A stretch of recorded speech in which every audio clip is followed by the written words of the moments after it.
I'm Michelle Baran, Deputy Editor at Afar. Welcome to View from Afar, a podcast that spotlights the people and ideas shaping the future of travel. And in this special series, I'm coming to you live from the floor of IPW, the annual travel conference organized by the U.S. Travel Association to share the best of America with the rest of the world. This year, the conference is being held in Chicago, and it's a rather interesting year to be talking about travel in the United States.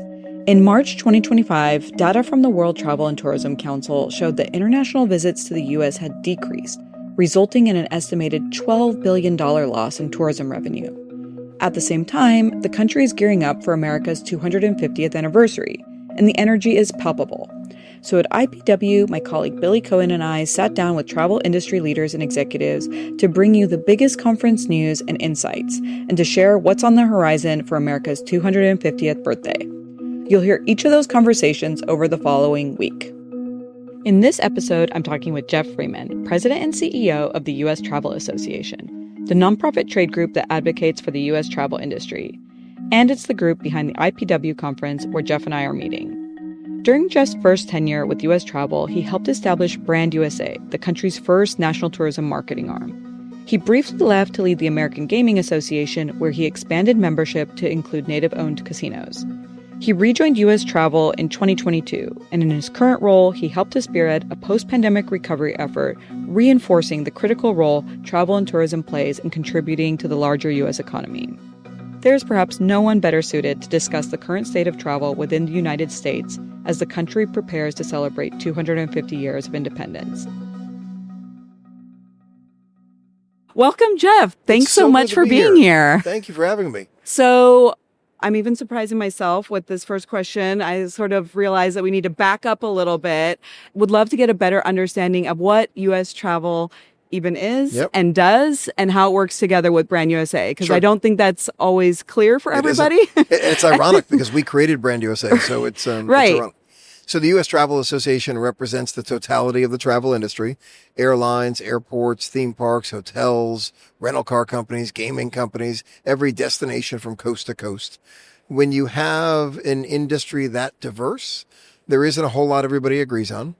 But the one thing that unites everybody is we want to increase travel. Okay, if you can just increase travel, then we can kind of kill each other for share, which is then the driving focus of U.S. travel. How do we get out there and increase travel? 15 years ago, a little over that, we recognized that the U.S. was losing a lot of international visitors, particularly post 9/11. People weren't coming here in the numbers that they used to.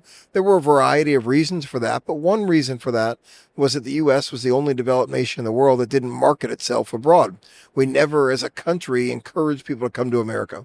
Well, that's why we created Brand USA. We worked with the federal government to create Brand USA. It is the entity that is marketing the United States outside of the United States. We're the entity that is working in the United States to fix travel policy, to bring the industry together to learn from one another, to educate and provide research and data, to do the things that an industry does together, while Brand USA effectively encourages people outside the U.S. to come see what we have to offer. Right. And so effectively, it works similar to tourism boards, for example, in other countries. Yeah, Brand USA would be the nation's destination marketing organization. Right. So they are that DMO, just like we have one in every state and every major city in America. That's what Brand USA does. And they've got a great opportunity to help explain to people around the world that we want their business, help explain some of the various travel policies that we have, and otherwise encourage people to come spend their hard-earned dollars in America. Right. So speaking of opportunities, as we begin to celebrate America 250, what are the ways in which the industry should be capitalizing on this moment, especially given the complexities of the U.S. brand right now? Yeah, the U.S. is uniquely positioned right now. We have a decade of really incredible events coming up that really spotlight the United States and encourage people around the world to consider a trip to the United States, whether it is the Club World Cup that just kicked off recently, the World Cup, which kicks off next summer, along with America's 250th birthday, the Olympics in LA in 2028. We have this run of events that are going to have the potential to encourage people to check out the United States. So the opportunity we have here is to capitalize on the fact that all eyes are on the United States, really address address policy shortcomings with visas, with our customs process, address perception issues. Increasingly, you mentioned it's a complex time right now. Increasingly, people in many parts of the world wonder, does the U.S. want my business? Do they want me to stay away? They're worried they might be detained at customs or have their device searched. We have an opportunity here to go out and clear up those misperceptions, encourage people to come to the United States, and capitalize on a really unique set of opportunities with this just run of event after event after event. So what would you say are the biggest challenges, and how do you guys approach them? Like, how are you trying to tackle those challenges and overcome them? Yeah, first of all, I think we have to acknowledge there are challenges that are outside of our control, Right. and challenges that are of our own making. That which is outside our control, the U.S. dollar is strong. It makes visiting the United States expensive for many people. There's not a whole lot we are going to do as a travel industry to weaken the dollar, number one. When you look at people who are maybe coming from Asia, the fact that we still have the war going on, the Russia-Ukraine war, limits the ability to fly over Russian airspace, makes flying here from the West much more difficult, right? That's something that's beyond our control to resolve. And those are big issues, and those discourage travel.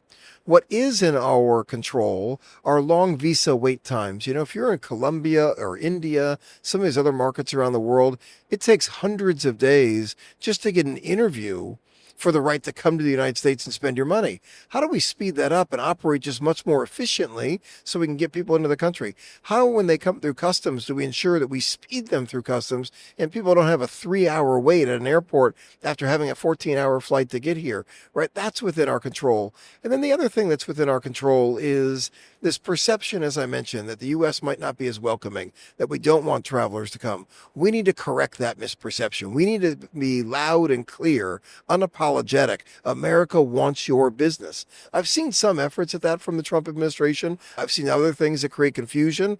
The more we can double down on sending the world a message that we want legitimate travelers. We want the people who are looking to come here, have experiences, and then go home and tell their friends and family to go do the same thing. Right. And it's important because travel and tourism contributes a lot to the U.S. economy. So let's talk about how much it does contribute to the U.S. economy in terms of jobs and revenue and what the potential is. Travel drives about $2.9 trillion a year in spending, supports 15 million jobs in this country. It does that not just in big cities, but in small towns all over the country. It's one of the unique benefits of the travel industry. It touches every nook and cranny of the United States. The more travelers we have, the stronger the industry is. We're here at IPW right now, which is a conference that is only focused on international inbound, right? International inbound is not a huge percentage of our travelers, but a massive percentage of our spending. In New York City, for example, international travelers make up 17% of all visitors, but they make up 50% of all the spending that takes place. Interesting. In Washington, D.C., it's 8% of visitors, but 25% of the spending that takes place. These are travelers who spend on average 7 times more than Americans when they travel around. It is of incredible importance to us. Last year, we welcomed about 73 million international visitors. They spent a little over $180 billion. But Wow. Unfortunately, that's 5 million fewer visitors than we welcomed before the pandemic. So we've got our work to do to get those numbers up and really drive the spending the way we could. So what are some of our biggest international source markets, and which international source markets are growing and which ones are losing traction? Sure. Yeah. Our biggest markets, obviously, when you look right here in our hemisphere, Canada and Mexico are big source markets. When you go to Western Europe, big source markets, the UK, Germany, France, Brazil, a big market. And then in Asia, we have had great success over the years with Japan and with China, other markets. That has changed a bit now. In terms of what's growing, I think there are aspects of Latin America that are very strong. They tend to not be as affected by a lot of the noise that's in the market. We've seen good travel patterns from Argentina and some of the other Latin American markets.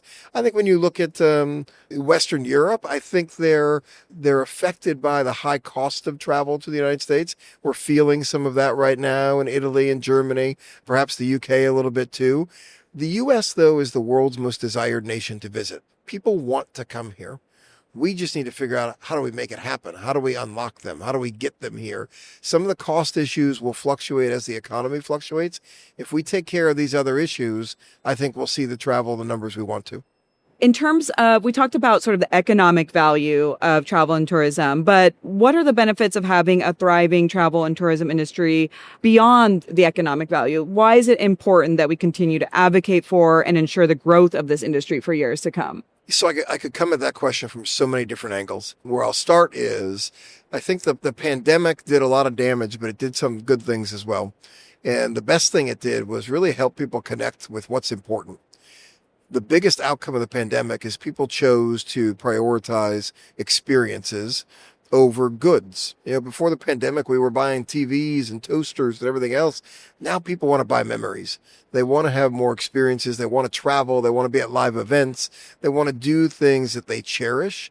That's an upside for travel, but it also speaks to the importance of travel. It satisfies a human need for connection, a human need for memory, a human need for nostalgia, right? Travel helps to fill that. The benefits of travel, as I mentioned before, they're not isolated to any one market. They go down through every aspect of the U.S. economy, every corner of the country, benefiting from what travel has to offer. When we travel, and this is my favorite aspect about it, it stretches our minds. It's very easy to sit at home and feel that that country over there is unsafe, or that destination even here in the United States that I see on TV, all this violence. And then I go there and I realize it's clean. It's safe. Right. There may be things like in every city that happen in the corner of the city, but they're not what you experience. They're not what dominates it. I think travel really opens our minds, makes us a little bit more understanding, a little bit more thoughtful, and a little bit more connected with our fellow citizen. Right. That's the benefit of this. That's why I think as a country, we shouldn't be so hands-off with travel. We should be doing more to encourage it. We should be doing more to promote it. That doesn't necessarily mean marketing. That just means fixing the problems that are out there that make it easier for people to go have these experiences and these connections.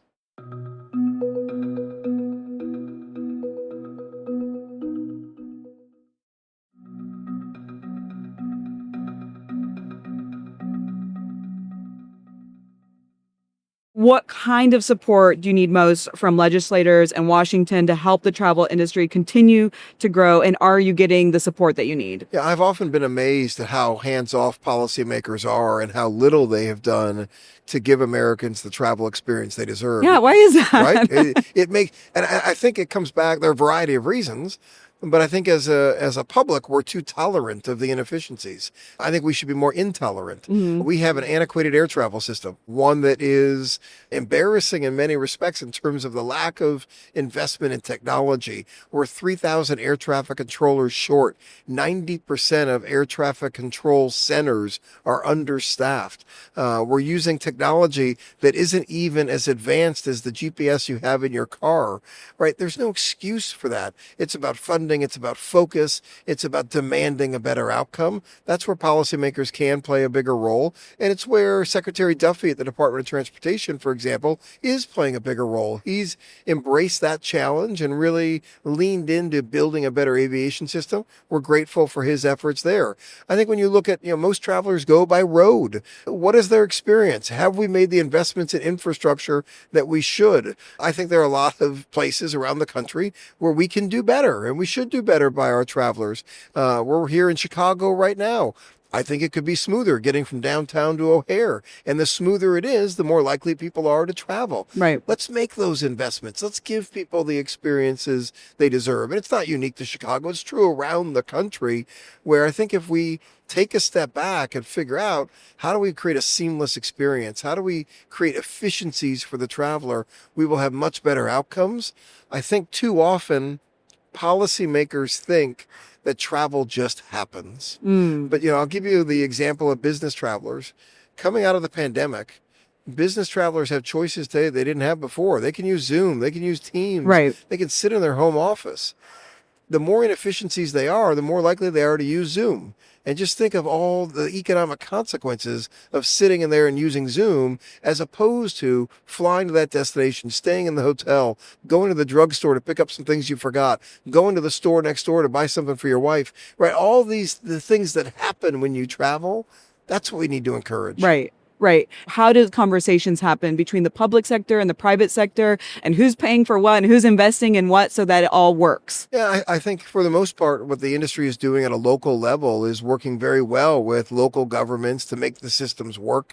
You look at a place like Las Vegas, where it's pretty darn seamless when you get into Reed Airport, getting down to the Strip, getting into your property, right? They've made a pretty seamless experience. Orlando has made a lot of really great investments in giving you a more seamless experience. They're all working together.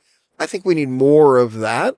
The traveler doesn't look at things through the silos of aviation, lodging, rental car. They look at the whole experience. Right. And the more we as an industry are thinking like our customer, the more likely we will be to increase consumption of the product that we have to offer. Right. So what do you think is our biggest competition in that sense? Is it other destinations that are doing it better? Make no mistake, we've got competitors, particularly for international travelers, that are often outcompeting us. They're just taking big steps. For example, they're letting more countries come into their country visa-free. That's a competitive advantage. Or in the case of Saudi Arabia, they're spending $1 trillion building destinations.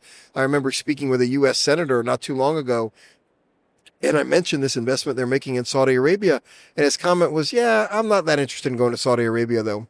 And my response was, I think you're missing the point. You're not the target customer. The target customer is that wealthy Asian traveler, that wealthy traveler from somewhere else. Saudi Arabia is trying to convince them to go there and not come here. So I think one of the challenges is just the investments, the competitive nature that others recognize that we're in. My biggest frustration in the United States is the inertia. It's this sense of having to wake people up to the value of this industry. Now, if you live in the Caribbean or you live in Hawaii, you know where your bread is buttered. You get the power of travel. In mainland United States, we tend to look at everything first and foremost through a manufacturing lens. That's good. Right. Those are good jobs. That's good spending. That's good this, good that. We don't look at the service culture as much.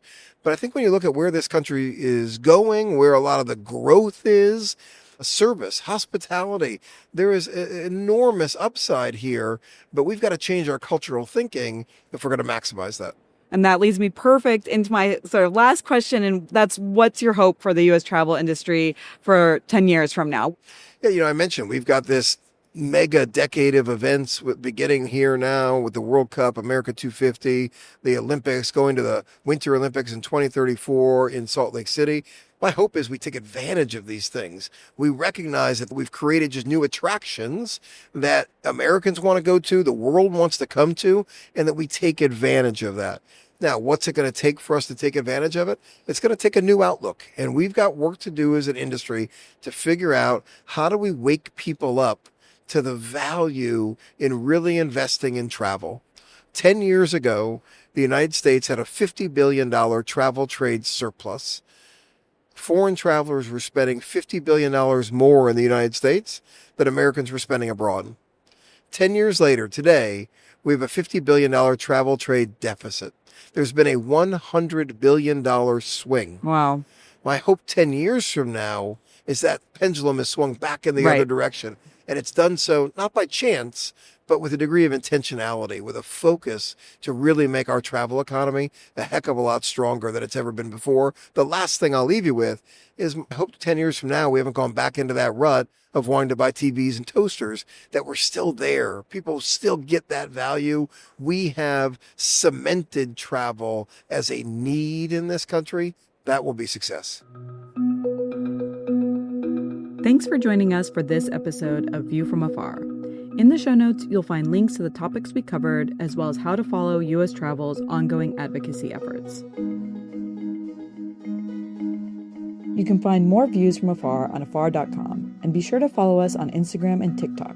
We're at Afar Media. If you enjoyed today's conversation, I hope you'll come back for more great interviews. Subscribing always makes that easy. And be sure to rate and review the show on your favorite podcast platforms. This has been View from Afar, a production of Afar Media. The The podcast is produced by Aislinn Green and Nikki Golteland, with assistance from Michelle Baran and Billy Cohen. Music composition from Epidemic Sound. This podcast is part of the Airwave Media Podcast Network. Visit airwavemedia.com to listen and subscribe to their other fine shows like Culture Kids and the Explorers Podcast.